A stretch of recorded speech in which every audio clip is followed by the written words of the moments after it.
The table by the window had a view worth 1,000 stock options.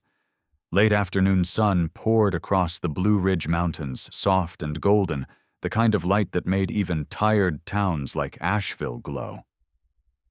Vivian Hart didn't notice. Her wineglass sat untouched. The perfectly seared trout cooled on a porcelain plate. Her eyes, sharp and restless, flicked to the front door again. She hated being the first one to arrive. Hated the waiting. It made her feel exposed even here in a quiet restaurant 3 hours from Atlanta, miles away from the noise she usually called life. A blind date. God, what was she thinking?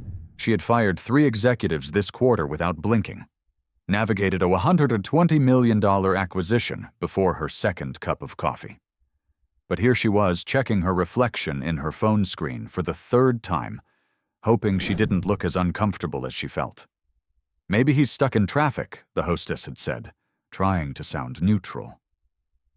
Vivian didn't reply. She wasn't here because she believed in love or fairy tales. She was here because Robert, her only friend with the nerve to speak plainly, had said something she couldn't forget. You've got everything, Viv, he'd told her, except someone to come home to. She'd rolled her eyes. But a week later, she'd let him set her up with Blake Monroe, local carpenter, widower, heart like gold, hands like oak. Robert had said, grinning. Vivian hadn't expected much, but she hadn't expected this either. Silence. A no-show. She glanced at the door again, biting down on disappointment she didn't want to admit she felt. That's when she saw them. 2 little girls, maybe 6 or 7, in matching red raincoats and boots that looked one size too big. They stepped inside with identical wide eyes and rain-damp hair clinging to their cheeks. One held a folded piece of paper. The other gripped a stuffed bunny by the neck. The hostess looked up, startled. "Sweethearts, are you lost?" The bolder of the 2 slightly taller. Chin lifted, shook her head. "No, ma'am. We're here for someone." She turned toward the restaurant, scanning the room. Her gaze stopped on Vivian. "We need to talk to the lady with the sparkly shoes." Vivian blinked. "What?" They marched toward her table with unsettling confidence. The quiet one clutched her sister's coat sleeve, clearly wishing to disappear, but she kept up. "Are you—" Miss Vivian, the bold one, asked, peering up at her with stormy blue eyes. "I am," Vivian said carefully. "Who are you? I'm Clara. This is my sister June. Our dad is Blake Monroe." Vivian sat straighter. "Yes. I'm supposed to be meeting him." "We know," Clara said, glancing down at the folded paper before holding it out. "He's sick. He tried to get dressed. He even combed his hair, which means he was really trying. But he got dizzy and then he couldn't find his phone. So we came instead." The restaurant had gone oddly quiet. A server nearby paused a dish mid-air. The rain picked up outside, tapping against the windows like the start of a drum roll. "He said you'd think he didn't care," June said softly, barely above a whisper. "But he does." Clara stepped forward. "He was singing this morning, in the shower, real loud. That's how we knew it was serious." Vivian opened her mouth, but no sound came. She looked down at the girls, rain-speckled and sincere, and something in her chest shifted. This wasn't a scene. This wasn't a lie. These 2 little girls had walked 6 blocks through the rain to explain why their dad missed a date. "Where is he now?" she asked, finding her voice. "Home. On the couch. He said he just needed to rest a bit, but he looked kind of wobbly," Clara said. Vivian hesitated, unsure what to do with the ache blooming beneath her ribs. A woman rushed through the restaurant doors, panting. Late 40s flower on her sleeve apron tied crookedly. "Girls," she called. "Oh, thank God." I turned around for 2 minutes. "Clara Monroe, you are in so much trouble." "We left a note," Clara said quickly. "I know. I read it. That's how I knew where to find you," the woman said, eyes flicking apologetically to Vivian. "I'm Cora. Their aunt. Well, sister-in-law, technically. I run the cafe down on Spruce. Their dad's been under the weather and I was watching them for a bit. She exhaled hard. I'm so sorry. They're persistent. Vivian looked back at the twins. Clara's defiance had faded. June looked like she might cry. Please don't be mad at Daddy, June said suddenly, her voice trembling. He really wanted to meet you. He said maybe you'd be different. Vivian knelt instinctively, her dress pooling around her heels. Hey. I'm not mad. I'm glad you came. June's lower lip trembled. You are I am, Vivian said, surprised to find she meant it. He sounds like a very good dad. He makes soup from scratch when we're sick, Clara said. Even the noodles. I can't do that, Vivian smiled, glancing at Cora. Where do you live? Cora blinked.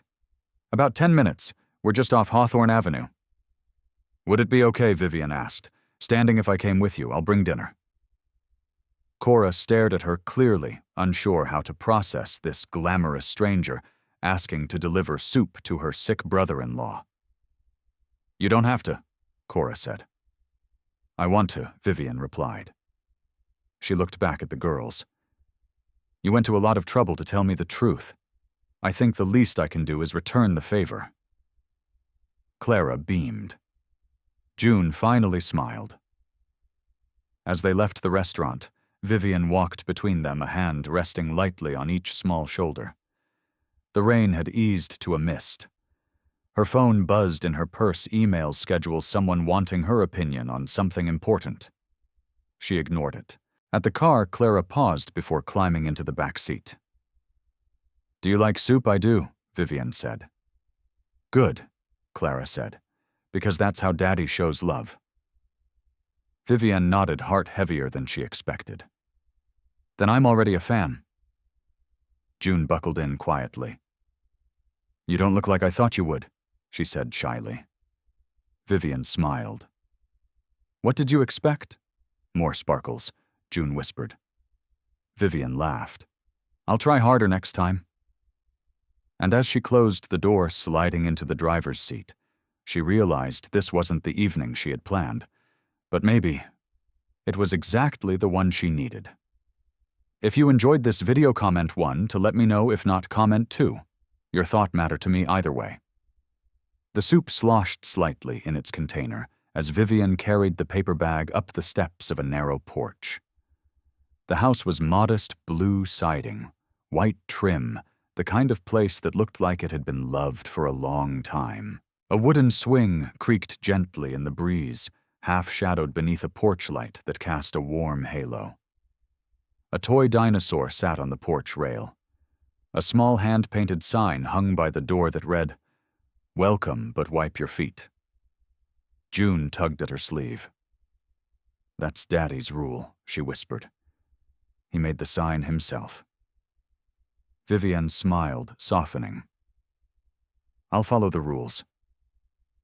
Inside the house smelled like cinnamon and cedar. A hallway stretched toward the back, lined with black and white photos in mismatched frames. A coat rack, child height, was covered in small jackets and a tiny knitted scarf. The details struck her all at once. The low hooks, the muddy boots neatly paired by the door, a tiny wooden bench just the right size for kids. This wasn't just a house. It was a home. Daddy's in the den, Clara said, already slipping off her coat. He said he was just resting, but he looked pale. And his nose is red. Like Rudolph red. Cora followed behind, carrying a tray of tea mugs, her expression wary but calm. I wasn't sure how to explain that I had lost your blind date, she said to Vivian, a sheepish grin tugging at her mouth. Thank you, for not freaking out. Vivian gave her a sideways glance. I don't usually deliver soup to strangers, but tonight's been full of firsts. As she stepped into the den, she saw him. Blake Monroe was propped up on a throw pillow, a blanket tangled around his waist, a damp cloth in one hand, and a look of pure mortification on his face. His hair was tousled, and his t-shirt clung slightly to his chest from fever. His skin had that telltale dull flush of someone running hot, and yet he still tried to sit up straighter the moment he saw her. "Oh no," he groaned. "Tell me they didn't." "They did," Vivian said, folding her coat over the arm of a nearby chair. "With great determination." He scrubbed a hand over his face. "I am so sorry. This is not how this was supposed to go." "No," she agreed. "But it's certainly memorable." He looked at the bag in her hand, blinking. "Is that soup? With stars? And crackers?" She set it down on the side table. The girls insisted. Blake laughed weakly, then coughed into his elbow. This might be the strangest first date in the history of blind dates. Vivian sat down in the chair beside him, crossing one leg over the other. "I've had worse." He arched an eyebrow. "Not by much," she added. They both smiled, and for a brief moment the awkwardness lifted. From the hallway they could hear the girls giggling, their voices bouncing off the walls like little birds in spring. Cora's voice filtered in too gently, reminding them not to sneak more cookies. "I should apologize again," Blake said. "They're persistent." "They're extraordinary," Vivian replied, surprising herself. "Clara nearly staged a coup in the restaurant. She gets that from her mom," he said softly. Vivian hesitated. "You don't have to explain." "No," Blake said, looking at her directly. His voice was rough, not just from the illness. "I want to." She waited. "My wife Dana passed 3 years ago. A brain aneurysm, no warning. One minute she was folding laundry, singing to a playlist. Next minute just gone." Vivian didn't move. Her breath caught somewhere in her chest. "The girls were 4, he continued. Too young to really remember the details, but not too young to feel it." He looked down at his hands. "I spent the first year just trying to keep the lights on, keep them fed. I gave up the construction job. Too many hours, too many risks. Started working wood in the garage, just projects at first. Then a neighbor asked for a bench. Then a bookshelf. It grew from there." She looked around the room again. Almost everything in it had a handmade quality, clean lines, warm woods, personal touches. "You built your life back with your hands," she said. "I tried," he murmured. Vivian leaned forward. "And what made you agree to a blind date with a complete stranger, Robert?" he said simply. "Said you were someone I needed to meet."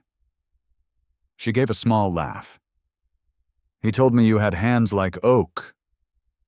Blake winced. "That sounds like Robert. He also said you were the most decent man he knew." He blinked, clearly caught off guard. "You don't believe him, I believe him," Blake said slowly. "I just didn't expect you to." Vivian studied him for a long moment. In her world, people wanted connections, power, leverage. Relationships came with contracts, sometimes literal ones.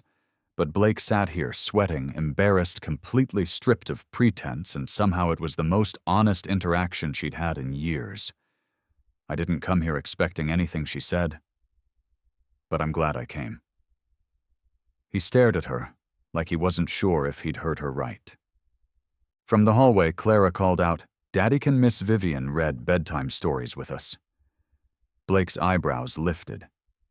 Vivian smiled. "Only if I get to pick the book." "Deal," he said, almost smiling. "But fair warning, they make you do the voices." She stood, brushing imaginary lint from her dress. "I negotiate international contracts, Mr. Monroe. I think I can handle a bedtime story." As she followed the sound of little feet padding toward a bookshelf, she turned back just once. Blake was watching her with quiet wonder, like someone seeing something he hadn't expected but didn't dare look away from. She wasn't sure what tomorrow would bring. But tonight had changed something. She could feel it. In the living room, June handed her a worn copy of The Gruffalo. Clara was already under a blanket on the couch, grinning. Can you do the Gruffalo voice? She asked. Vivian cleared her throat dramatically. A Gruffalo. What's a Gruffalo? The girls shrieked in delight. And somewhere in the next room, Blake Monroe closed his eyes and smiled for the first time all day. The last page of the Gruffalo fluttered shut with a dramatic snap, and June let out a satisfied sigh as she curled against her sister. Clara, already half asleep, murmured, "That was the best one yet," her voice muffled by the blanket bunched under her chin. Vivian sat on the edge of the couch, the book still in her lap. Her voice softened from reading and from something else, something she hadn't expected to feel here. Not tonight. Not in this house full of mismatched socks, handmade furniture, and glitter embedded in the carpet. Cora appeared in the doorway with 2 mugs of tea and a raised brow. "You passed the voice test," she said, handing Vivian one. Vivian accepted it with both hands, still warm from holding the book. "Barely. I think I broke into a mild sweat doing the mouse." "Not bad for a billionaire," Cora said, settling into the armchair with a soft grunt. "You know, I wasn't sure what to expect when Blake said Robert had set him up with someone from your world." Vivian glanced over.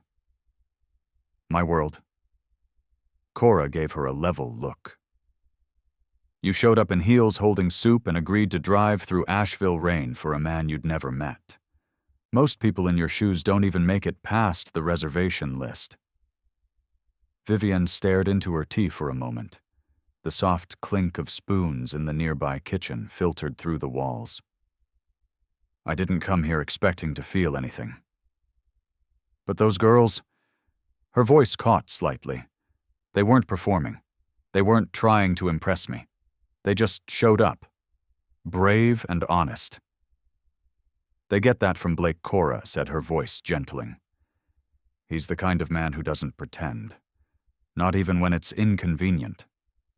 Vivian looked towards the hallway. "Is he sleeping? Probably. Fever's breaking, I think. I gave him some tea earlier and threatened him with elderberry syrup. He surrendered." Vivian smirked. "Wise." A pause settled between them, not uncomfortable, but full of things unsaid. "He's been alone a long time," Cora said finally, "and he's good at it. Too good. He built this whole little world for the girls, keeps things running like clockwork. But Cora looked directly at her. "He doesn't let many people in, not anymore." Vivian nodded, understanding more than she wanted to admit. "I've seen the press," Cora added, almost gently. "I know who you are." Vivian stiffened slightly, not in defense but out of habit. "Then you know I'm not exactly the PTA mom type." Cora smiled faintly. "No. But you read bedtime stories like you mean it." That silence returned again, stretching longer this time, broken only by the soft sounds of sleeping twins breathing in sync. Vivian set the book down and stood. "I should head out. I've got emails piling up and a COO who thinks I've been kidnapped." Cora stood with her, walking her to the front door. "He really does like you, you know. Blake, even if he doesn't know it yet." Vivian opened the door slowly. The rain had stopped.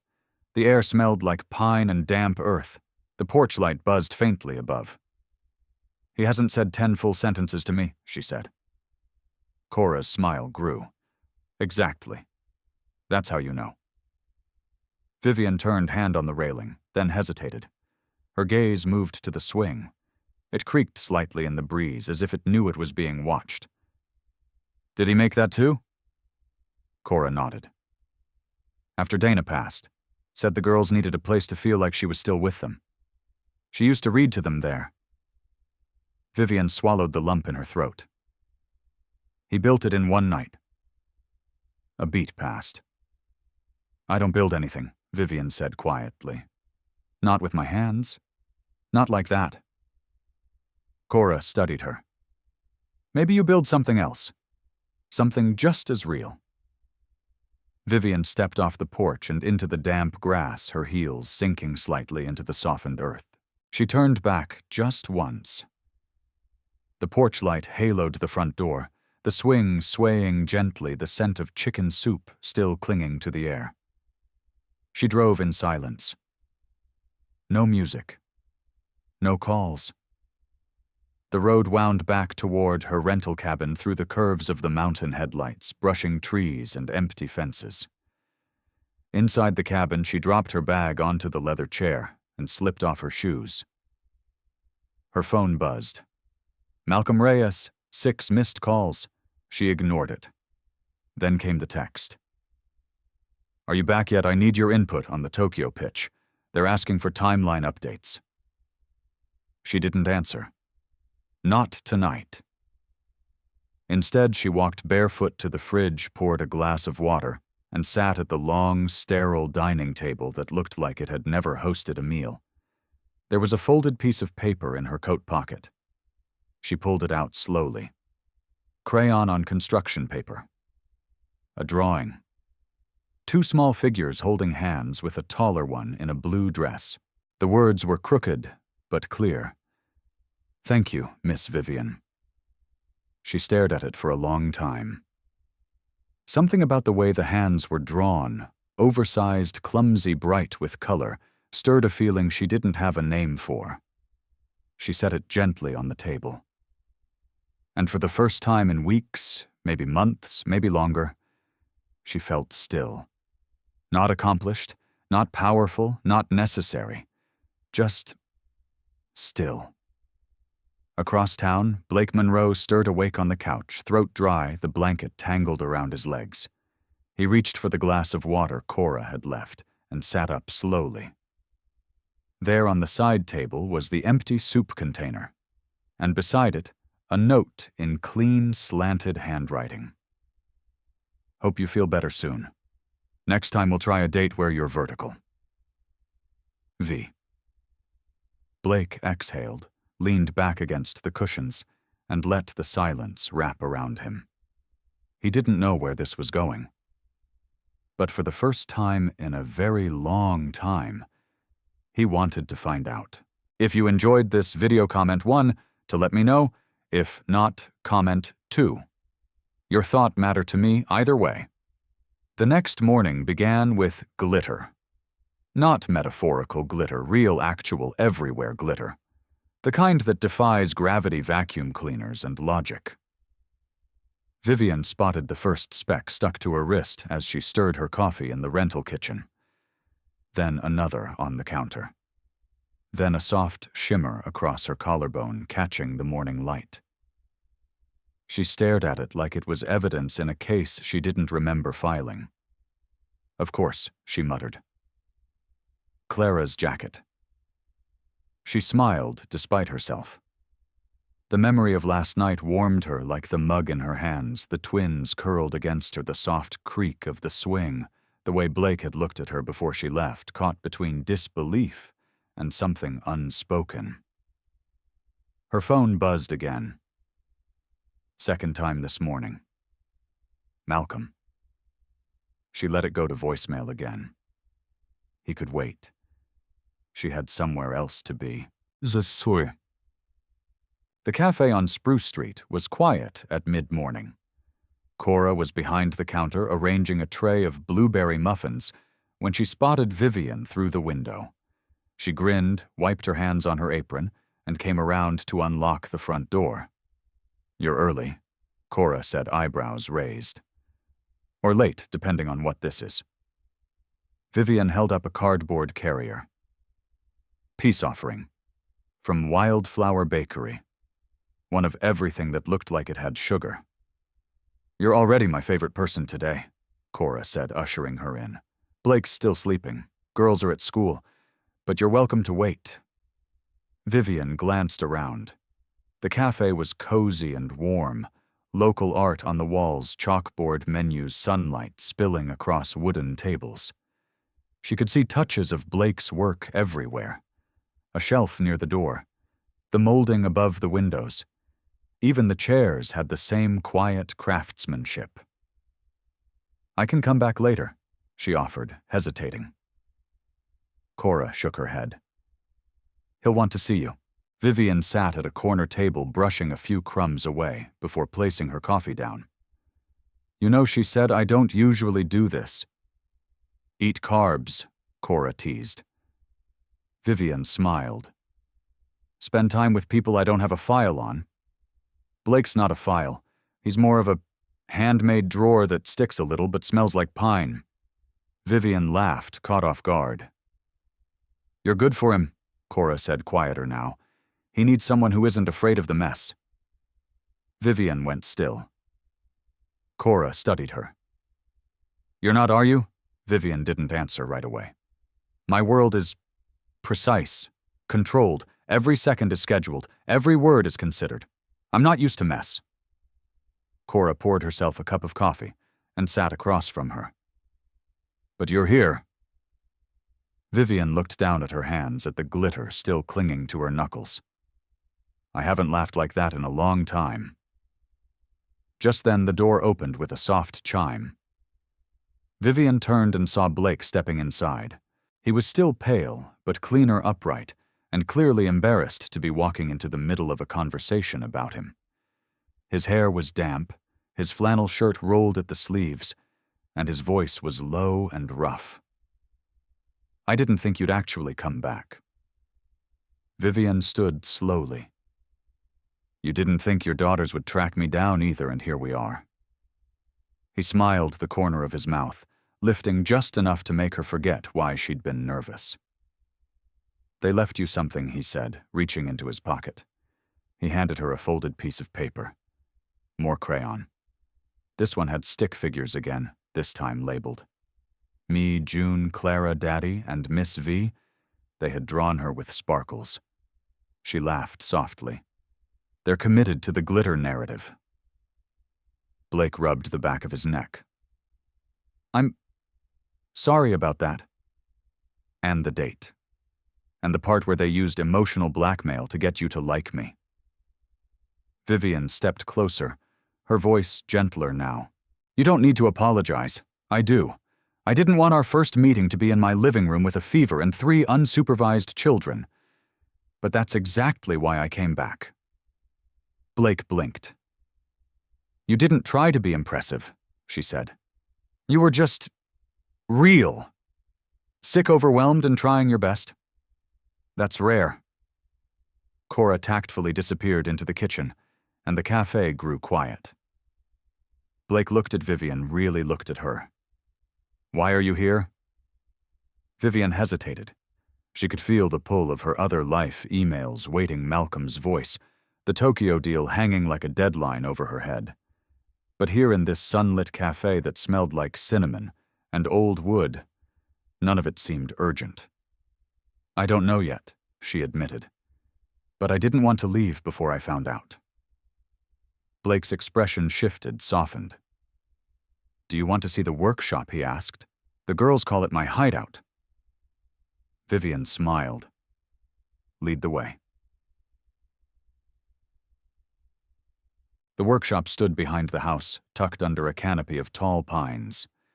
The door creaked as Blake pushed it open, revealing a space that smelled of cedar varnish and something warm and honest.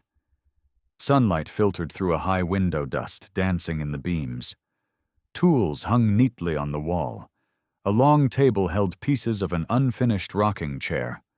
Sketches were pinned beside it, curved lines, careful measurements, notes scribbled in pencil. Vivian stepped inside her heels, clicking softly on the wood floor. She reached out, brushing her fingers over a stack of polished boards. You made all this? Blake nodded. Every piece. She turned slowly, taking it in. It's beautiful. It's quiet, he said. After Dana passed, this was the only place that made sense. He moved toward the work table, picking up a chisel, then setting it back down. People said I should get help. Therapy, support groups. But I just needed something solid to hold on to. Vivian walked over to the rocking chair frame.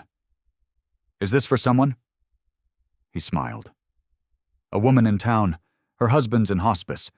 She wanted something to sit in while she read to him. Vivian felt her chest tighten.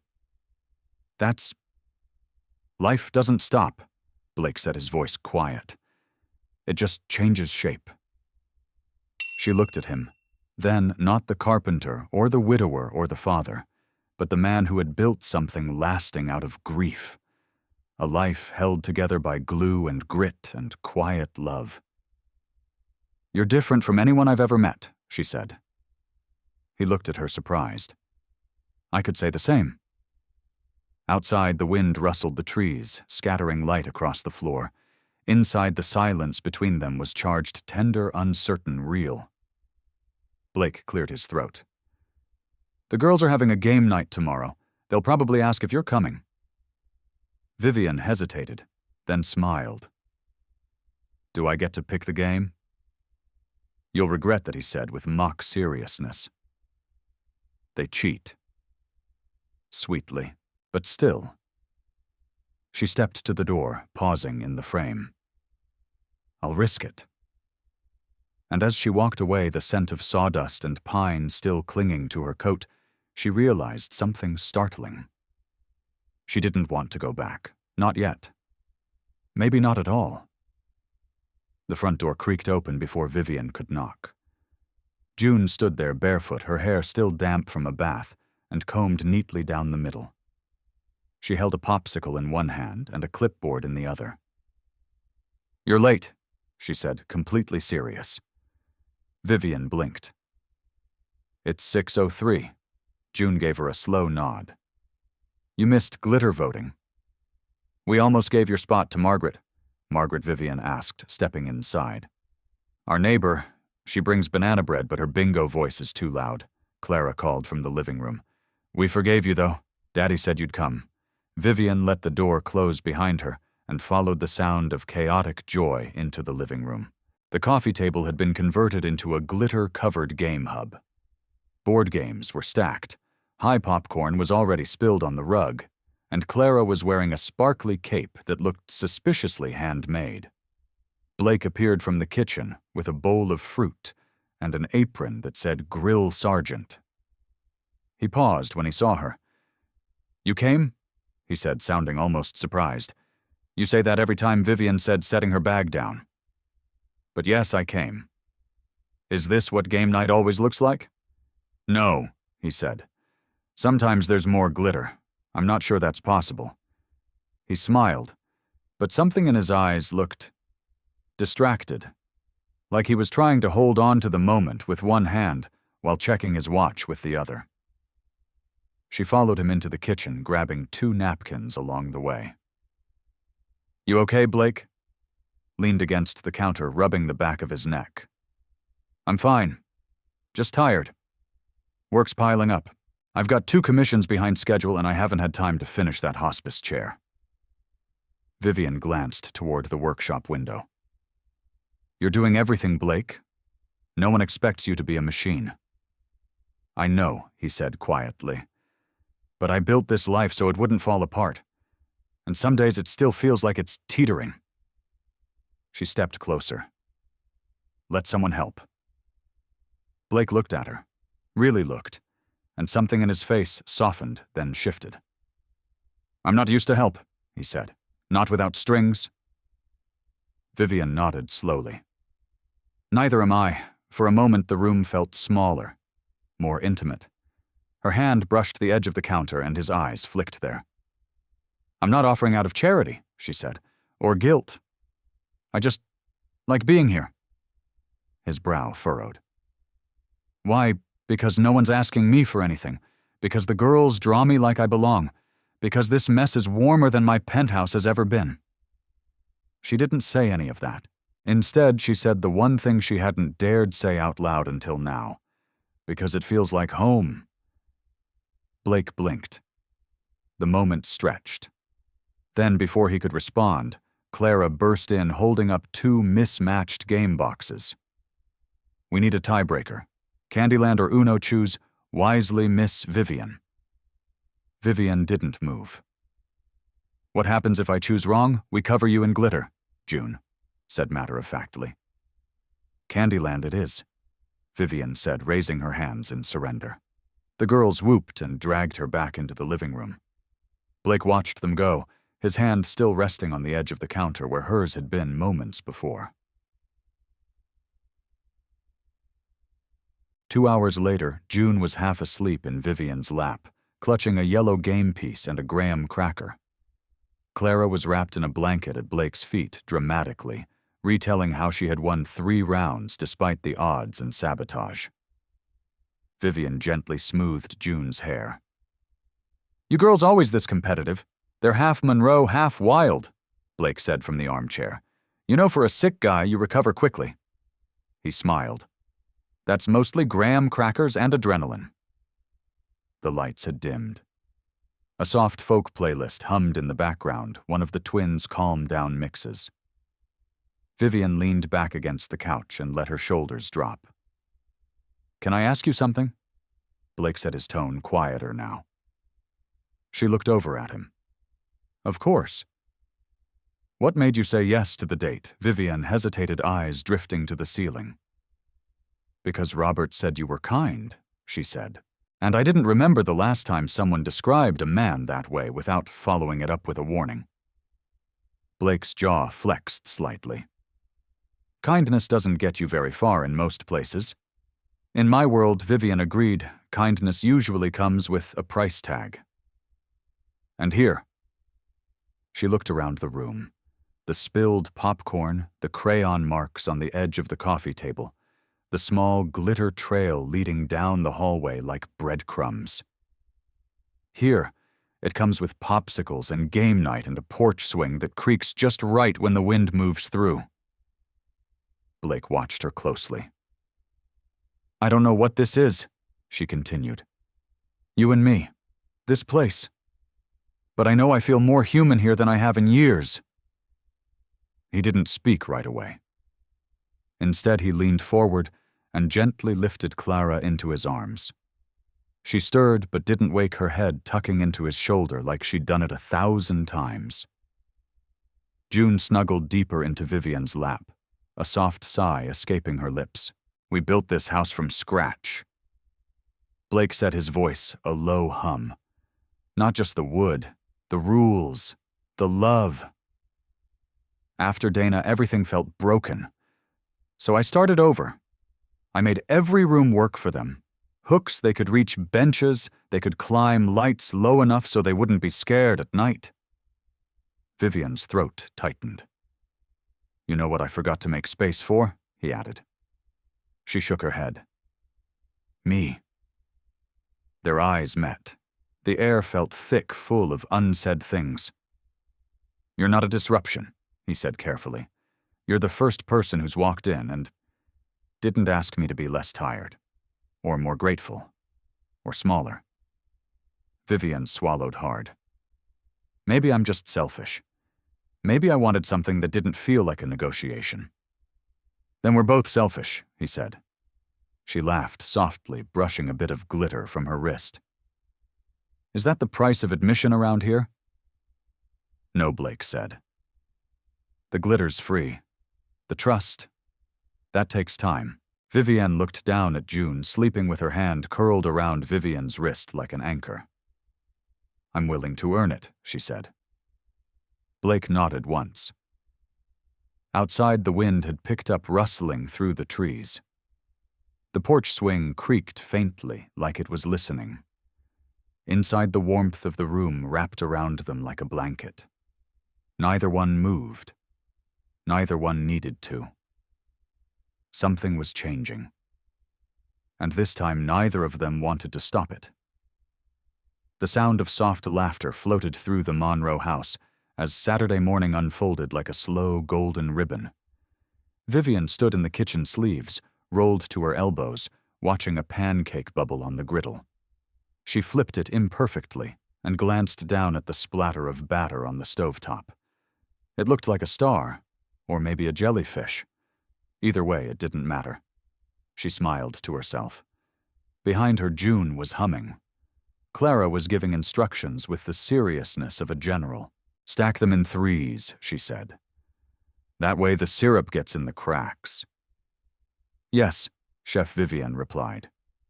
She didn't remember the last time she'd spent a Saturday like this. No phone calls, no urgent meetings, just the smell of cinnamon, the sound of bare feet on hardwood floors, and a warmth she didn't know she'd missed until now. Blake stepped in with a fresh towel slung over one shoulder. His hair was damp from a shower, and he looked both relaxed and wary. "She's letting them add sprinkles to the pancakes," he murmured to Cora, who had just entered carrying fresh strawberries from the porch garden. "We may never go back to normal life." Cora grinned. "Define normal." Vivian turned with a flourish and placed a small plate in front of June. One short stack extra magic. The girl gasped. Glitter sprinkles. Blake leaned against the counter, arms crossed, watching her. "I can't tell if this is breakfast or performance art."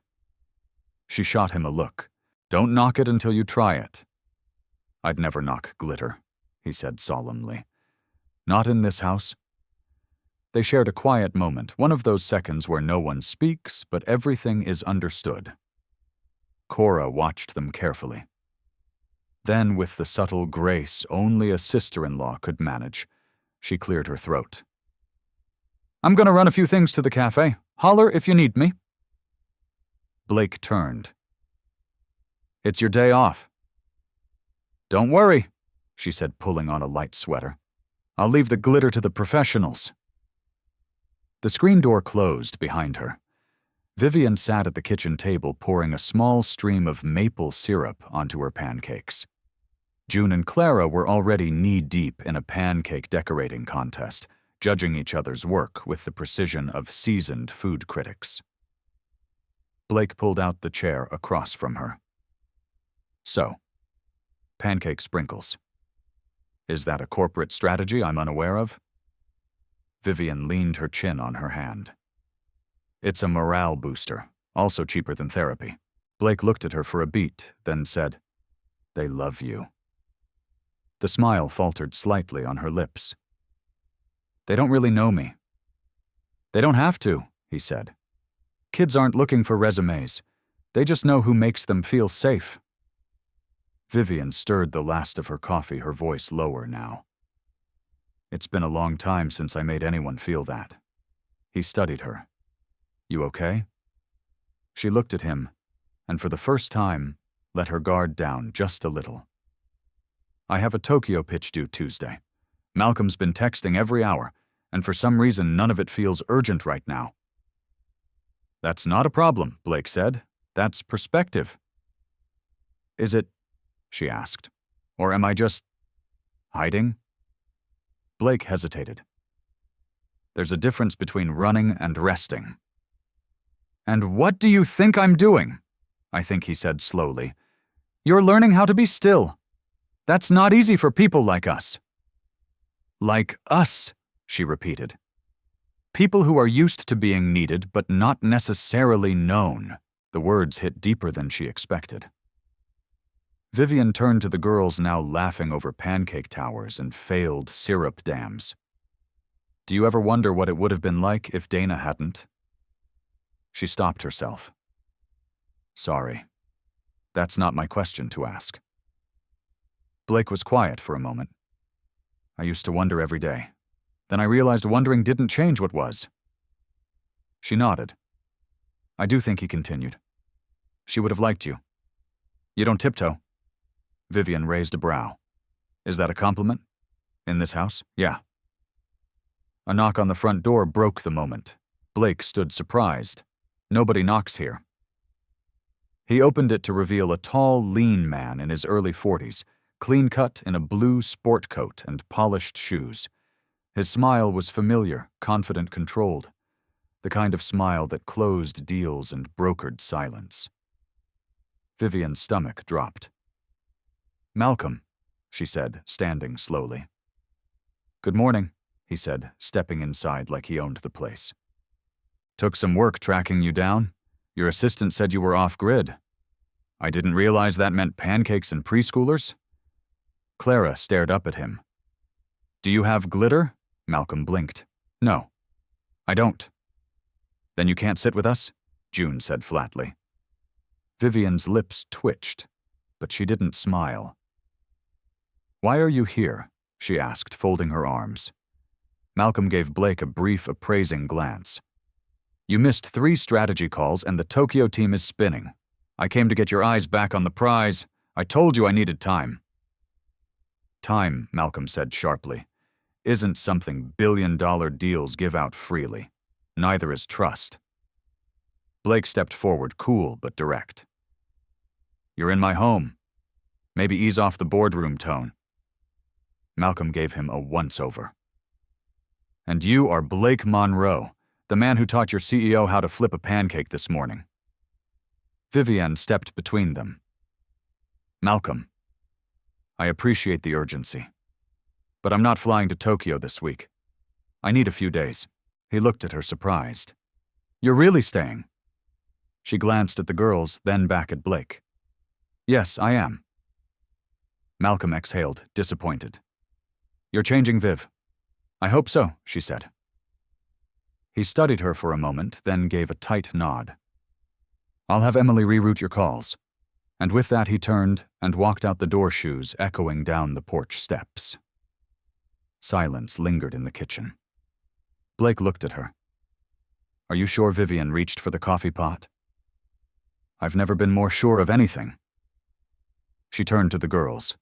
"Now, who's ready for a glitter pancake rematch?" June shot her hand up. "I am. But this time, no mercy." Clara raised her syrup bottle like a sword. "It's on." And as the morning rolled forward with laughter, glitter, and tiny, sticky hands, Vivienne knew something had shifted. Not just in the room. In her. The quiet after Malcolm's exit lingered longer than expected. Vivienne sat on the front porch swing, one hand curled around a warm mug, the other resting loosely in her lap. The sky above was painted in fading gold and soft lavender, Asheville's slow breath at sunset. The porch creaked gently beneath her, and the swing's rhythm matched the quiet thump of her heartbeat. Inside, Blake was reading to the girls. She could hear the soft rise and fall of his voice through the open windows. Clara's giggle, June's whisper, ordinary sounds, beautiful ones. She should have felt peace. Instead, she felt the weight of something else creeping in. The question. What now?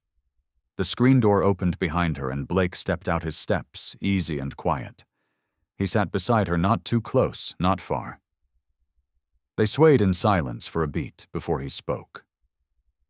"They're out like lights. Your voice could lull a freight train," Vivienne said softly. He grinned. "I missed bedtime the last 2 nights. Work caught up." She nodded, sipping her tea. "I should have guessed. You've been quiet." Blake rested his elbows on his knees, staring out into the yard. "I've been thinking. Dangerous habit." His smile returned, but it faded quickly.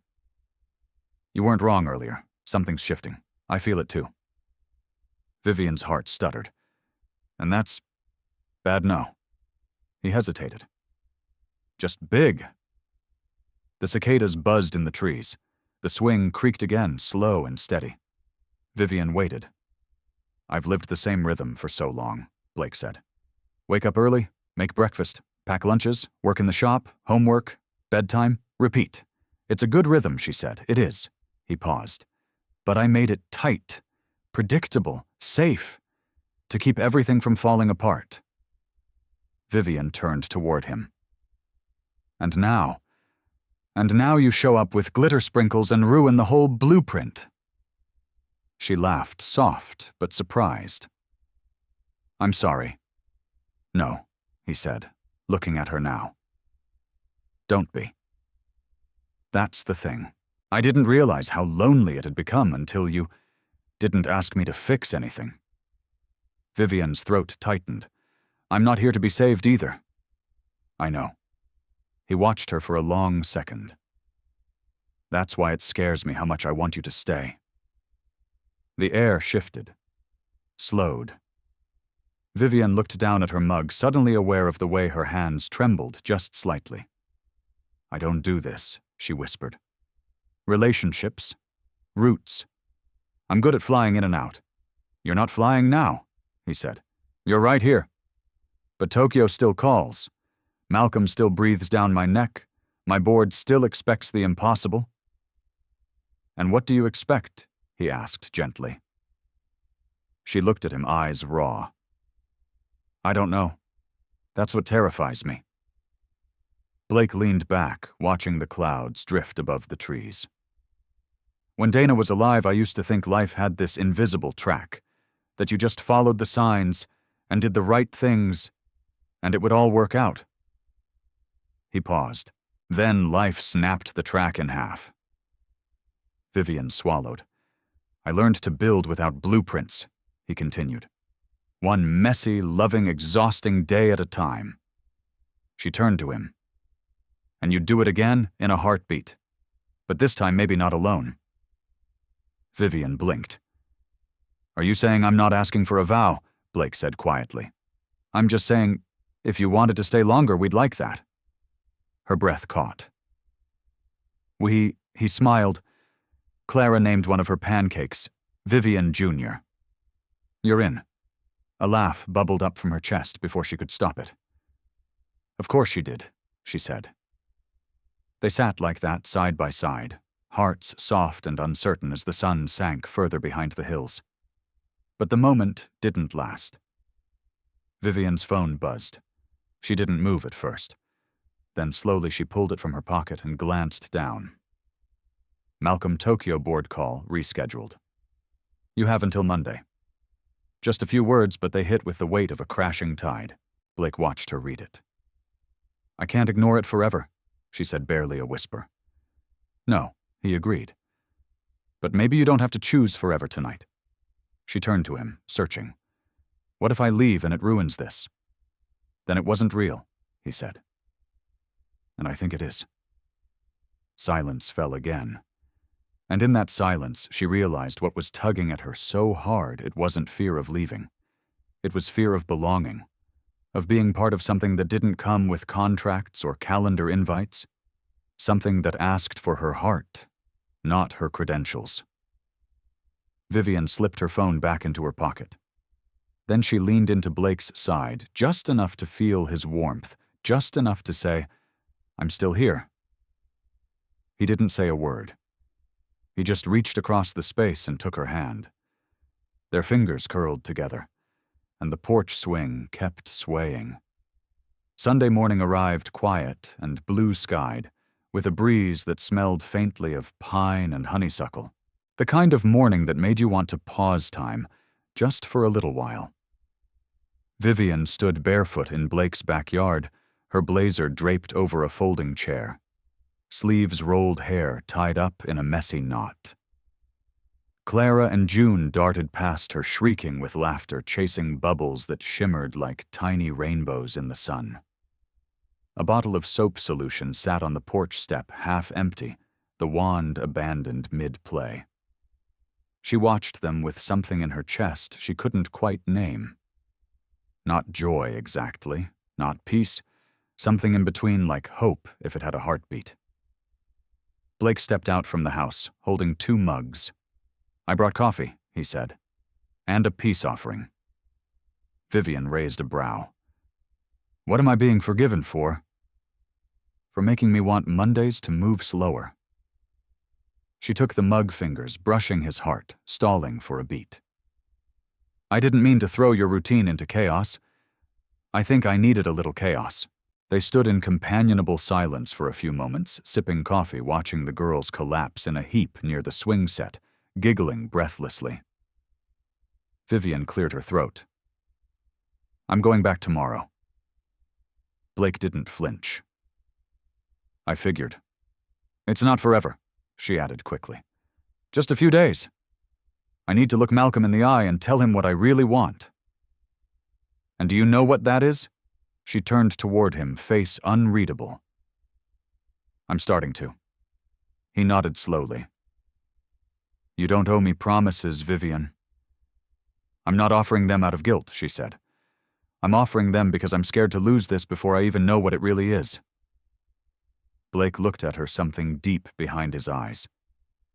So don't lose it. Her lips parted to respond, but Clara interrupted with a shout. "Can we do the thing now? Please, please, please." Vivian looked over. What thing June popped up? The glitter jars.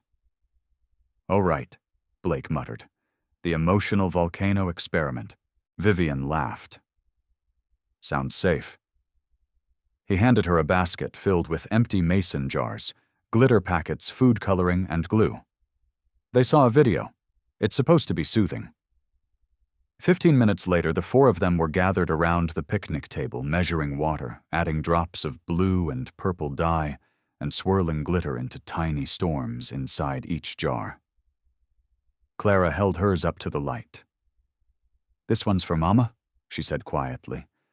She liked purple. Blake stilled, then gently touched her shoulder. She would have loved this. June leaned into Vivian's side, holding up her jar. "This one's for you." Vivian blinked. "Me, yep. It's got pink and gold, like your fancy earrings, but messy." Her throat tightened. Blake looked at her. "They don't hand out glitter jars to just anyone."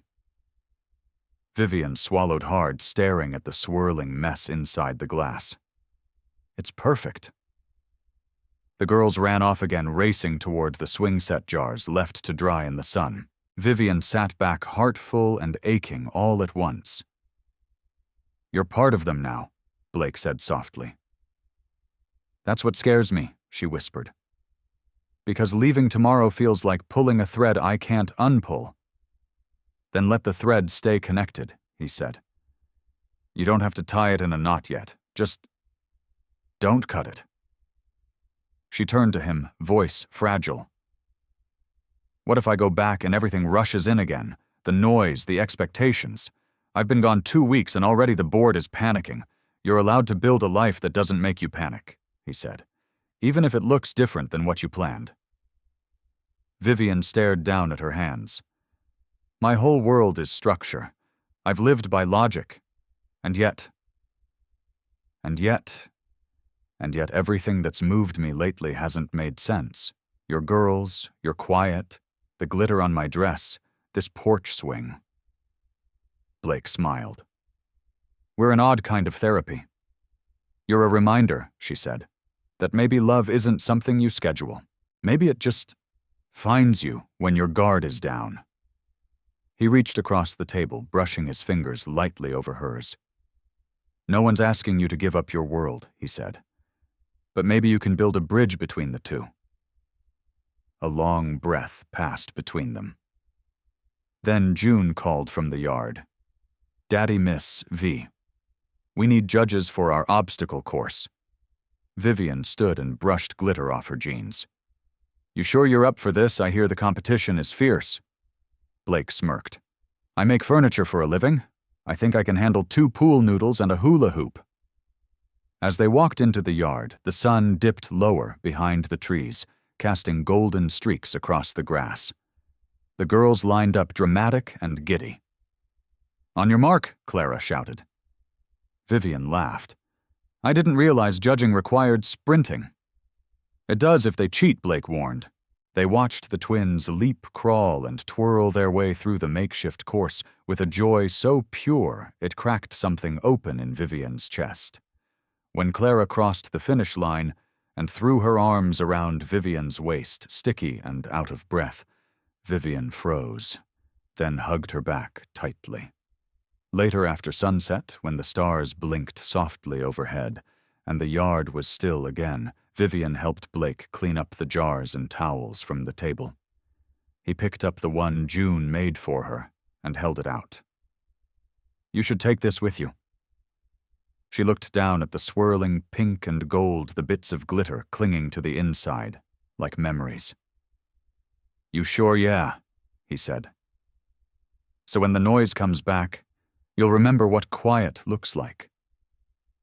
Vivian held the jar against her chest and nodded. And in that stillness, she knew. Leaving tomorrow wouldn't be easy, but now there was something to come back to. Vivian pressed her forehead against the airplane window, watching the Carolina mountains fade beneath a layer of clouds. The sky outside was bright, indifferent. Inside, her heart thudded like a soft drum, steady but uneasy. The mason jar sat wrapped in a scarf inside her tote bag, nestled beside her laptop, and a folder thick with reports Malcolm insisted she review before the Tokyo call. She hadn't opened the folder. She couldn't bring herself to yet. Her phone buzzed on the tray table. A message from Cora.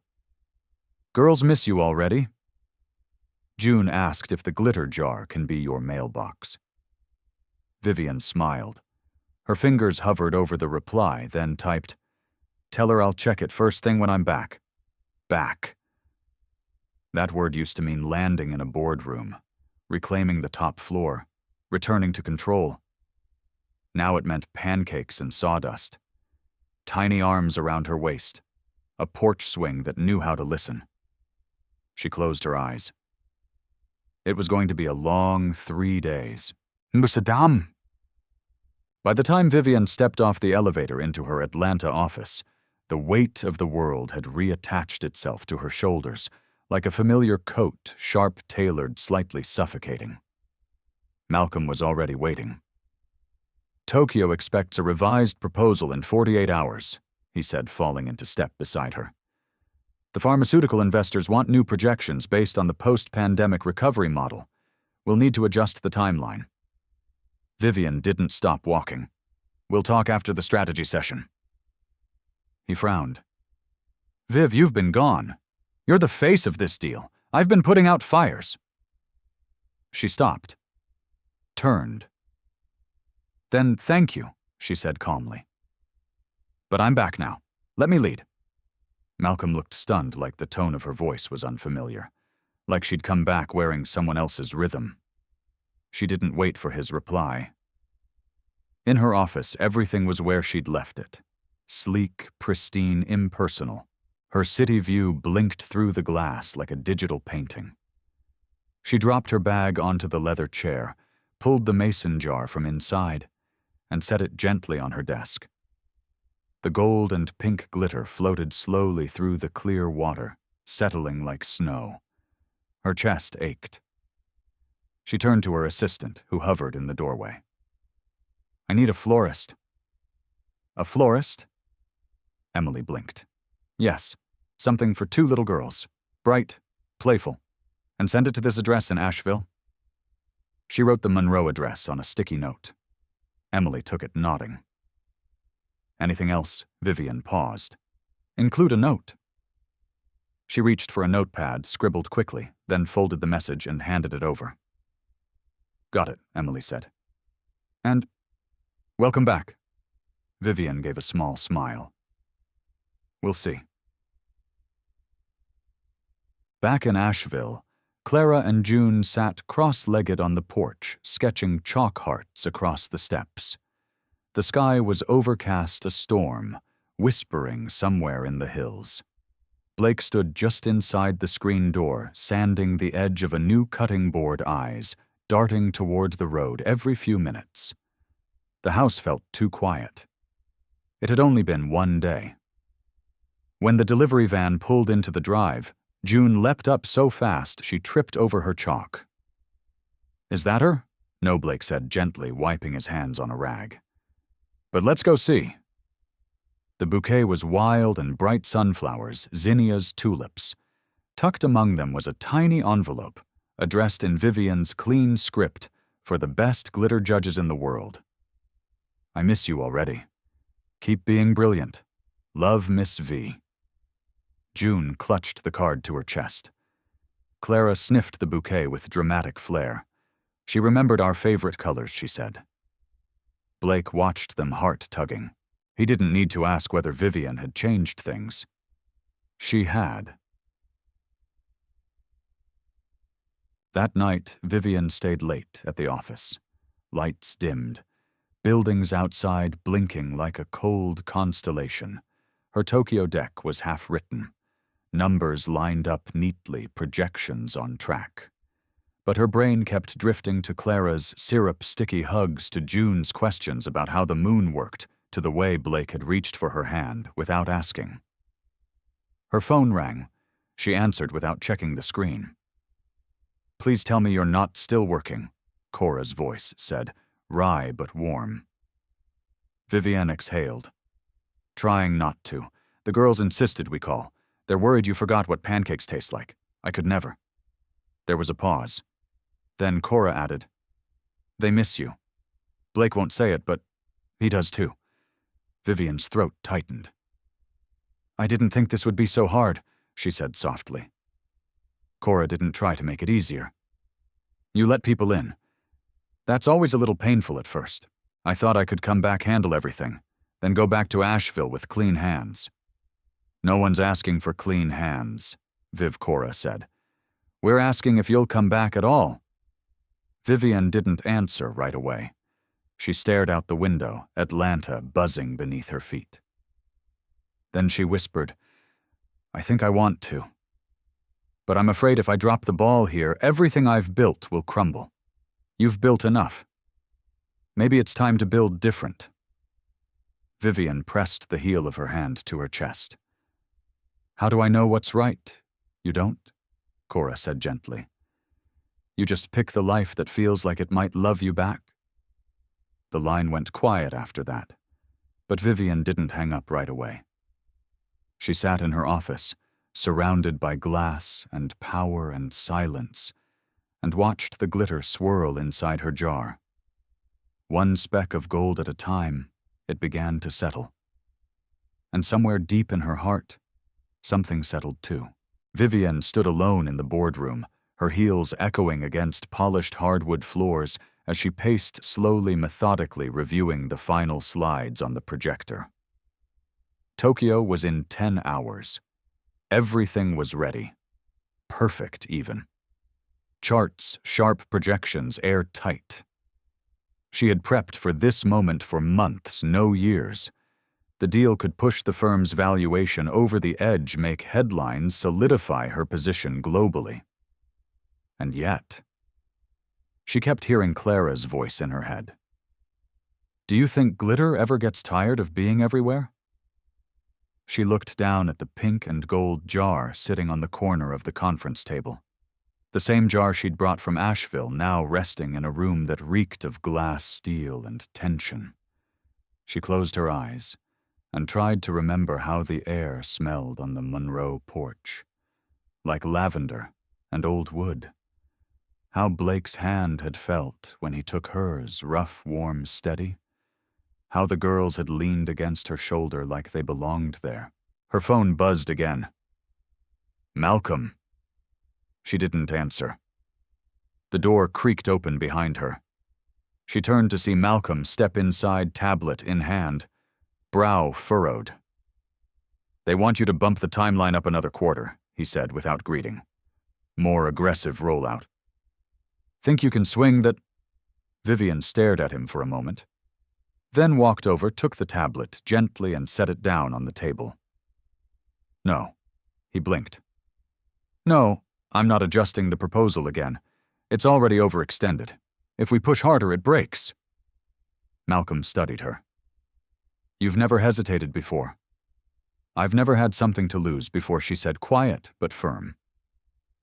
His expression shifted, a flicker of something between confusion and realization crossing his face. "Is this about the woodworker?" he asked. "It's about me," she replied. "The person I want to be when I'm not performing." Malcolm leaned back slightly. "You're seriously thinking of walking away from this?" "I'm not walking away," she said. "I'm setting a boundary. There's a difference." He was quiet. Then asked, "Are you still going to Tokyo?" Vivian hesitated. Her stomach tightened.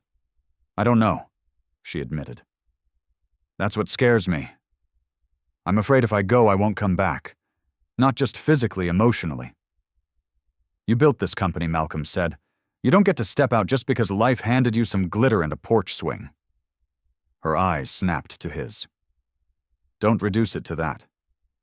Malcolm's face softened a degree. I'm not trying to. I'm just trying to understand. You've always been the most focused person in the room. But this week you've been elsewhere. I've been somewhere that felt real, she said.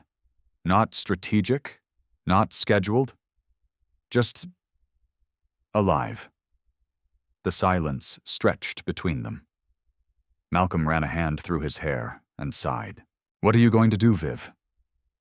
She looked at the jar again, watched the last flecks of gold settle at the bottom. I think I'm going to let this deal go. Malcolm stared at her like she'd just spoken a language he didn't understand.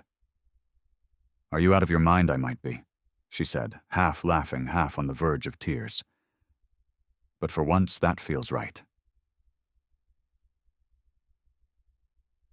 That afternoon, she stood at her apartment window, suitcase zipped and waiting by the door, not for Tokyo, for Asheville. She texted Cora, coming home. Tell the girls I want pancakes tomorrow.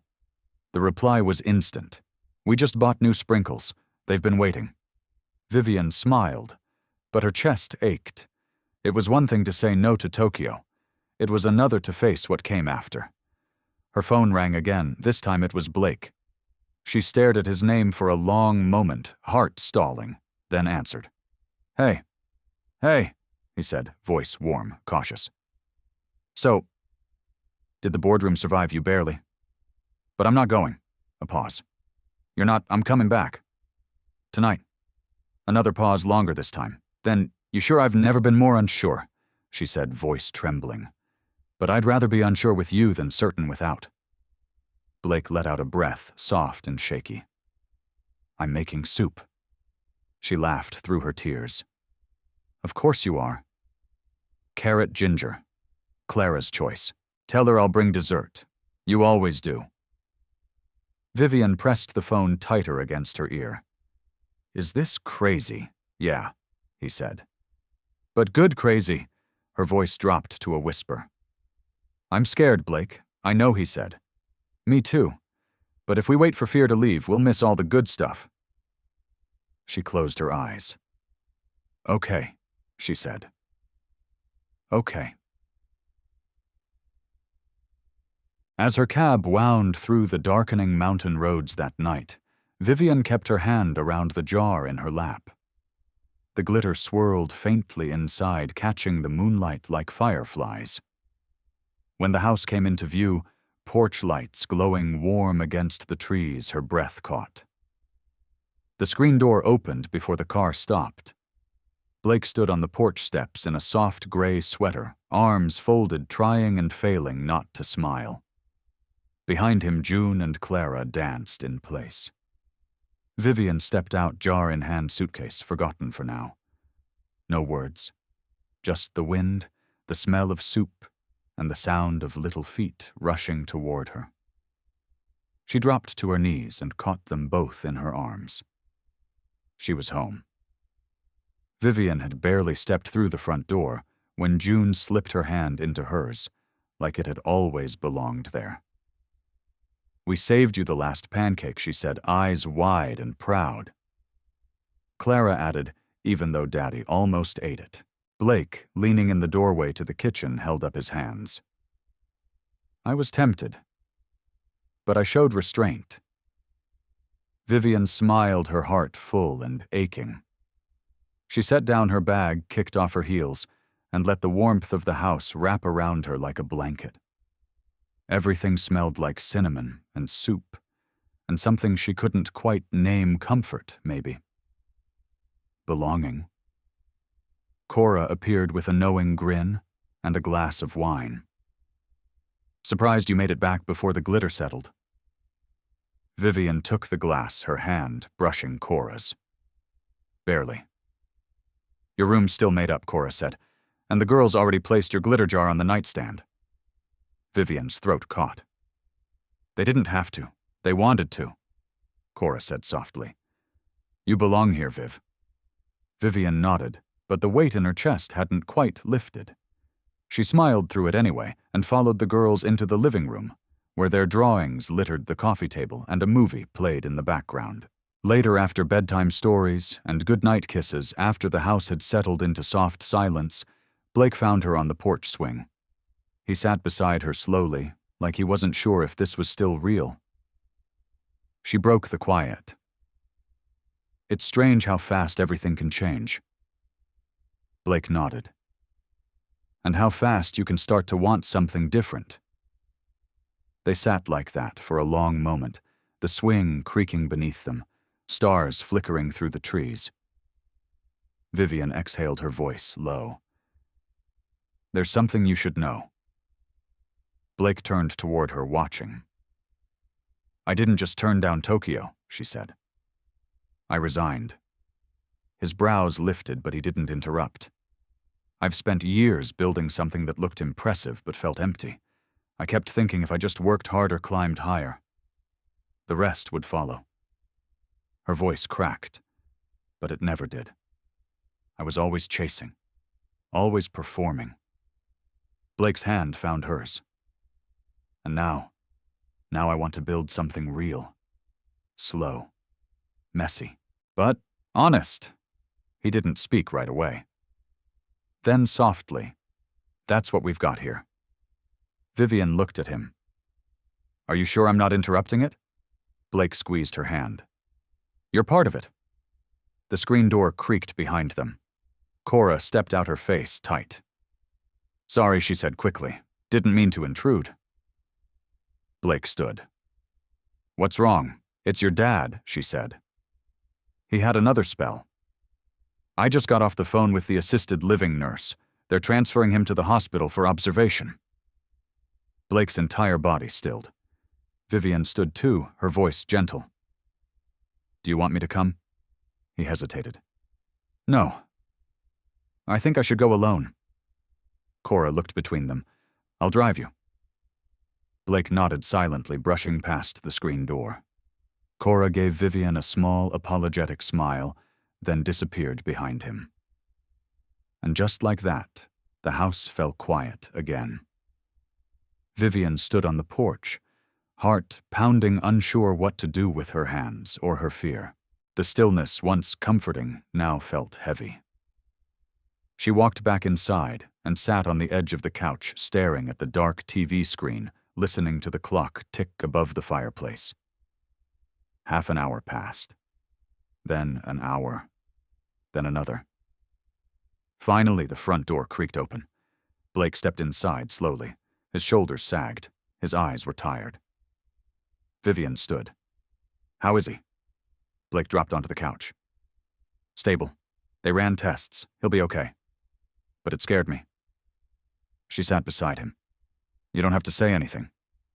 He rubbed his face with both hands. "I thought I was prepared. I've been watching him fade for years."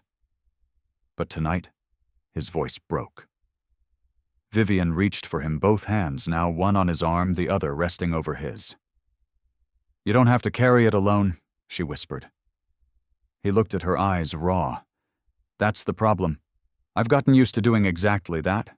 Then maybe it's time to unlearn it." A long silence passed. Then Blake shifted, his voice barely above a breath. "I don't want to lose anyone else. You're not losing me," Vivian said, her voice steady. "Unless you ask me to go." His eyes searched hers. "I won't." And for the first time that night, something in the room loosened. Not fixed, not perfect, but open. And that finally was enough. Vivian woke to the sound of soft laughter. For a moment she wasn't sure where she was. The light filtering through the curtains was softer than her apartment in Atlanta. The bed was wider, warmer. It smelled faintly of cedar and something sweet, cinnamon or vanilla maybe. Then she remembered. Asheville. Blake's guest room. The twins. The glitter jar still sitting by the nightstand, catching the sunlight like it had its own pulse.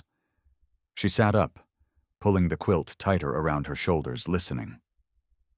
Laughter again, Clara's unmistakable giggle followed by June's voice, chirping something about wedding dresses and mud pies. Vivian smiled. She swung her legs over the side of the bed and padded barefoot toward the kitchen. There they were.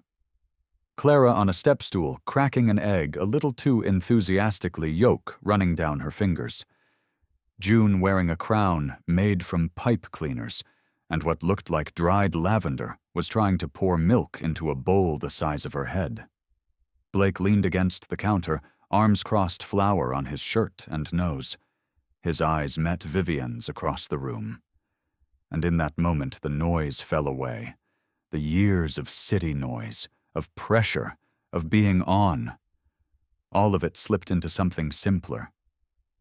She crossed to him slowly. "What's going on in here, royal breakfast preparations?" he said, glancing at June's crown. "Apparently you're the guest of honor. I thought I was just the pancake assistant." Clara grinned. "You're also the queen of sprinkles now. High honor," Vivian said, playing along. "Does it come with coffee?" Blake handed her a mug, like he'd already made it how she liked it. She took a sip. Perfect. But even in this sweetness, she could feel something brimming, unspoken. A conversation that hadn't finished last night.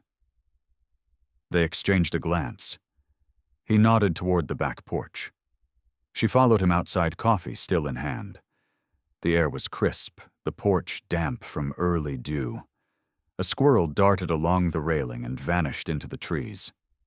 "I didn't say everything I wanted to," he said softly, leaning against the post. Vivian joined him, her voice low. "Me either." He looked at her, not like he was searching for answers, but like he already knew them. "When I saw my dad last night, Blake began he thought I was his brother. Kept asking when we were going fishing again." He paused. And I just played along, because correcting him felt cruel. Vivian's heart ached for him. "You did the kind thing." "I know," he said. "But it scared me. How fast things can slip away. How easy it is to lose time." She reached for his hand. "You haven't lost anything with the girls. With this life. You've given them more than most people ever do." He didn't let go of her hand. "I'm afraid to want something new. Afraid if I reach too far, I'll drop what I've built." Vivian's eyes filled. "I get it. I spent years holding on to something because it looked like success, but it didn't feel like home." He turned to face her fully, now voice thick. "Does this feel like home?" Her breath caught. She thought of the twins' sticky fingers, of the creaky porch swing, of the glitter jar glowing in the morning light. Of how her name sounded in this house like it belonged here. "Yes," she whispered. "But only if it's with you." Blake blinked, tears threatening. "Viv." "I didn't come back just to escape the city," she said. "I came back because I want to build something that's messy and unpredictable and completely real, and I want to do it with you." He let go of her hand, only to pull her into his arms. They stood like that, wrapped in something new and terrifying and beautiful, while the world went still around them. From inside, June's voice broke the moment. "You're missing the ceremony," Blake chuckled. "We better not miss a royal decree." Vivian wiped her eyes. "Lead the way, Your Majesty." Inside, the girls had set the table like it was Christmas morning paper crowns, glittery napkins, pancakes stacked high with whipped cream and sprinkles. Vivian took her seat laughing as Clara placed a pipe cleaner tiara on her head. "Best queen ever," June said, handing her a juice box with a curtsy. Vivian looked around the table. At the girls, at Blake, at the soft chaos of it all. And in her chest, that unnameable ache began to quiet. Because love, she realized, wasn't always loud or sudden. Sometimes it came in pancakes and paint smudges, in porch swings and quiet bravery. And sometimes it looked exactly like this. The morning after the royal breakfast, Vivian sat at the edge of the garden, her knees tucked under her, watching June and Clara chase each other between the raised beds of herbs and wildflowers. The sunlight filtered through the trees in golden shafts, the air sweet with blooming lavender and damp earth. Her hands were dirty. There was a smudge of flour on her jeans from earlier. She didn't care. Blake stepped out from the workshop, wiping sawdust from his arms with a shop rag, and crossed the yard toward her. "They're convinced butterflies follow Clara now," he said, chuckling as he watched June try to tape petals to her sister's hair. "She told me it's a magnetism of kindness." Vivian smiled. "Honestly, that sounds like a better scientific theory than half of what I learned in school." Blake crouched beside her, the grass damp beneath their feet. "They're happy." "They are," she said softly. "And you?" Vivian hesitated. "I'm more than happy. I'm grounded. For the first time in a very long time." He looked at her eyes, serious now. "Then why do I feel like you're about to tell me something hard?" She inhaled slowly. "Because I am." He waited steady as ever. "I got a call this morning," she said. "From the board. They've asked me to consult on a smaller branch project, one based here in North Carolina." Blake's brow furrowed. "That sounds like a good thing." "It could be. It's part-time, flexible, mostly virtual. They offered it because they didn't want to lose me entirely." He nodded, cautious. "So what's the hard part?" Vivian glanced toward the girls who were now placing stones in a line, inventing a princess road to the pancake castle. "I want to say yes," she said, voice quieter now. "But I don't want it to pull me away from this. From you. From them." Blake was quiet for a moment. "Do you want me to tell you not to take it?" She turned back to him, eyes shining. "No, I want you to tell me we'll figure it out." His hand found hers. "Then that's what I'll tell you. We'll figure it out.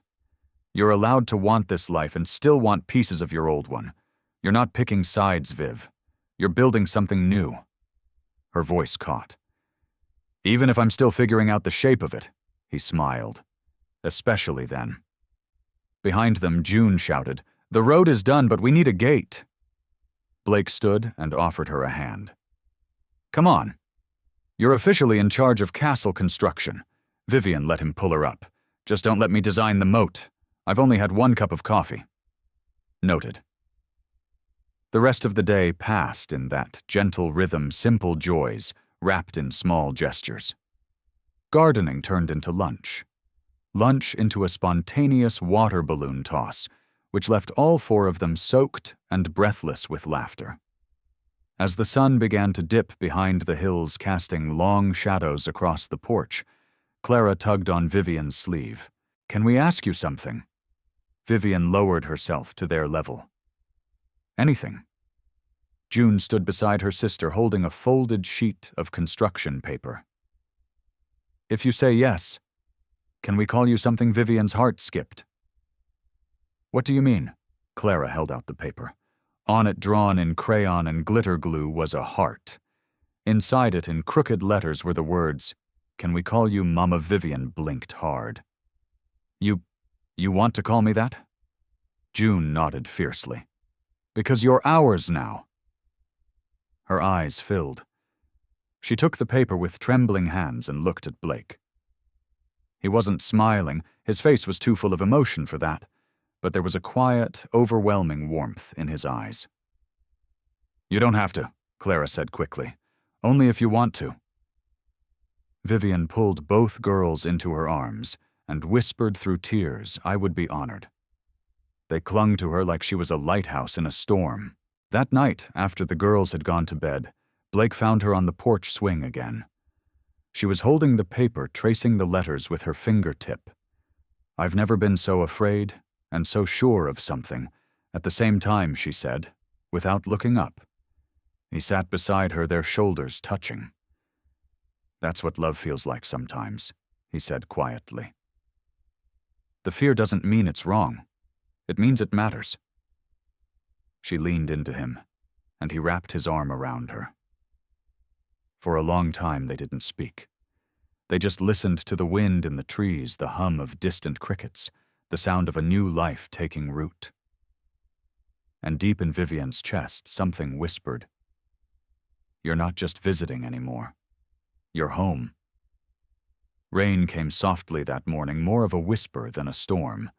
It tapped gently against the windows, streaking the glass in long, slow trails. Inside the house, everything felt hushed. Even the twins, usually up before dawn, had slept in.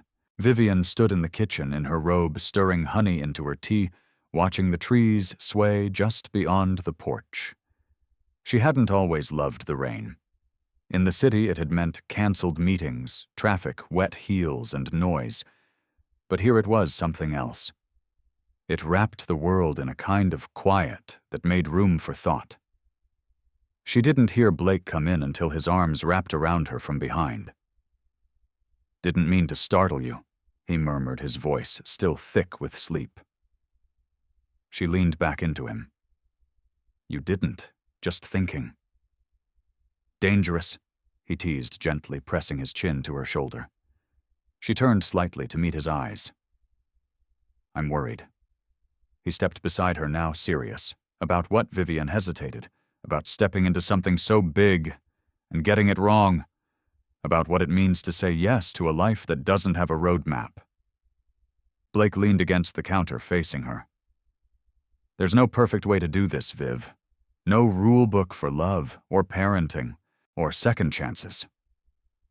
"I know," she said, but her voice was small. He reached for her hand. "But if I've learned anything from those two wild, wonderful girls, it's that love doesn't care about perfect. It only cares about showing up." She blinked fast, trying not to let her emotions spill over. "And what if I mess up?" "You will," he said softly. "So will I. But we'll be in it together. Every mess, every joy, every late-night snack emergency." She laughed, the tension in her shoulders easing just a little. "You make it sound almost doable." "It is," he said, "especially when we stop trying to do it all alone." A quiet knock interrupted the moment. Vivian looked toward the front door. "Are we expecting someone?" Blake shook his head. When she opened the door, she froze. Her mother stood on the porch holding an umbrella, her expression tight and unreadable. "Mom." The older woman gave a polite nod. "Hello, Vivian. I was in town for a conference. Thought I'd stop by." Vivian hadn't seen her in over a year, not since the awards gala in New York, where they'd exchanged stiff hugs and even stiffer conversation. Blake stepped behind Vivian, his presence calm but alert. Vivian forced a smile. "Of course." "Come in. You remember Blake." Her mother offered a handshake that was more formality than warmth. "Yes, hello." Once inside, she settled awkwardly on the edge of the couch. Vivian offered tea. She declined. Finally, Vivian sat across from her, legs crossed tightly. "So, what brings you here, really?" Her mother looked around the house. "It's charming. Very rustic." Vivian raised an eyebrow. "That's not an answer." Her mother sighed, her voice cooling. "I heard about Tokyo, about the resignation, and then I saw the board's restructuring memo." "Of course." Vivian felt her stomach clench. "I thought you'd lost your mind," her mother said carefully, like trying not to ignite a match. "And now, I find you here in a town with no airport, living with a man and 2 children who aren't even yours." "Stop," Vivian said quietly but firmly. Her mother blinked. Vivian's voice shook now, not with anger but with conviction. "You don't get to walk in here and shrink what I've built. Not again. I'm just trying to understand." "No," Vivian said. "You're trying to fit my life into your box. The one where success means titles and love means appearances." Silence. Vivian swallowed hard. "I don't need you to understand this. I just need you to know I'm not leaving it." Her mother sat back, visibly stunned. Then, after a moment, she said more softly, "They love you." Vivian paused. "Yes, they do." Her mother looked at her eyes gentler now. "And you love them," Vivian nodded. "With everything I have." A long pause. Her mother stood. "Then, maybe you haven't lost your mind after all." Vivian exhaled, unsure if that counted as approval, but maybe it didn't have to. When the door closed behind her, Vivian stood still for a moment, heart pounding. Blake stepped up beside her again. "That sounded like a breakthrough," he said gently. "Or at least a starting point," she whispered. He kissed her temple. "That's all we need." And in the next room, the twins' laughter started up again, loud, messy, joyful. Vivian smiled. The rain kept falling, but inside everything felt like light. The day of the community festival dawned clear and golden, the kind of morning that felt like a blessing. Crisp fall air, the scent of apple cider warming in kettles, hay bales set up around the square, and pumpkins lining the wooden steps of the town library. Vivian stood near the entrance of the community center, adjusting a bundle of handmade flower crowns on a folding table. The twins had made them all by hand, well, mostly by glitter and glue and enthusiasm. Blake appeared at her side carrying a crate of mason jar candles. "Guess who just convinced the mayor to judge the pie contest wearing a pirate hat?" Vivian tilted her head. "The twins?" He nodded, amused. "And now he's threatening to make it a town ordinance." She smiled, brushing her hand across the fabric of the tablecloth. "You sure this town is ready for them?" Blake leaned in his voice, low. "Pretty sure they're what this town's been waiting for." Behind them, Clara and June darted between booths, passing out hand-painted festival maps like they were VIP tickets to a royal ball. Their laughter threaded through the crowd like music. Cora bustled past with a tray of cider donuts. "Save me one of those flower crowns, Viv. I've got a feeling I'm about to get recruited into the parade lineup." Vivian passed one to her, then turned as the girls came running up. Mama V. Clara called out breathless, "We have a surprise for you." Vivian squatted to their level. "Another one." June pulled a folded piece of paper from her jacket. "You can't open it until after dinner." Blake chuckled. "The last time they said that, we ended up in a puppet show with no rehearsal." "I still have stage fright from that," Vivian said dryly, tucking the paper into her pocket. The day bloomed beautifully, families filling the green music, drifting from a small stage where a local folk band played under string lights. There were booths of handmade soaps, vintage books, hot cocoa, and one unexpectedly intense pickle judging contest. Vivian found herself walking through it all like she belonged, because somehow she did. People waved, strangers smiled. The librarian slipped her a dog-eared romance novel with a wink. And Blake stayed close, his hand brushing hers, every time they passed each other in the crowd. As the sun dipped behind the hills, painting the sky in warm orange and lavender, Blake stood at the microphone on the small stage. The crowd quieted, expectant. "Hey folks," he said, voice carrying. "I know I'm usually the guy helping fix gutters and build picnic tables, but tonight, I've got something else I'd like to build." Vivian froze, heart thudding. The twins were suddenly at her side, both holding her hands like they'd practiced this part. Blake cleared his throat, his gaze finding hers in the crowd. "Some of you know Vivian already. Some of you may just know her as the fancy lady who showed up in high heels and now walks around barefoot chasing glitter explosions." Laughter rippled through the crowd. "But what you might not know," he continued, "is that she changed my life. She didn't just bring joy into this house, she brought it into every corner of who we are." He stepped off the stage and walked toward her, his boots crunching softly on the fallen leaves. "I don't have a perfect speech," he said, eyes locked on hers. "I don't even have a ring. June said we could make one from macaroni, but Clara refused. More laughter. Vivian smiled through a tight throat, her hands trembling in the girl's grip. But what I do have, he said, stopping in front of her, is a promise. I want to love you not just today or tomorrow, but through every glitter-covered morning and pancake dinner. I want to build something slow and sacred and messy with you. He dropped to one knee. Vivian gasped. And if you'll have us me and these two chaos-generating miracles, I'd like to ask you to marry me. June leaned in and whispered, "Say yes before the glue dries on the macaroni ring." Vivian laughed through her tears. "Yes," she said, her voice breaking. "Yes, 1,000 times, yes." The crowd erupted.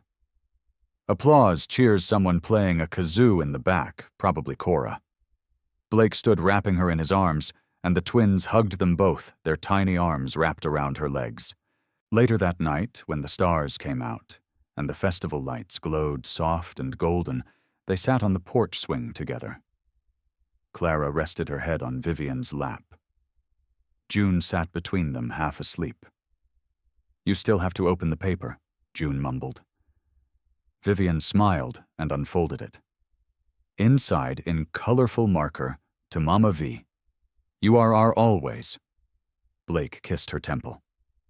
And for the first time in a long, winding life, filled with all the wrong turns and perfect detours, Vivian knew this wasn't just a chapter.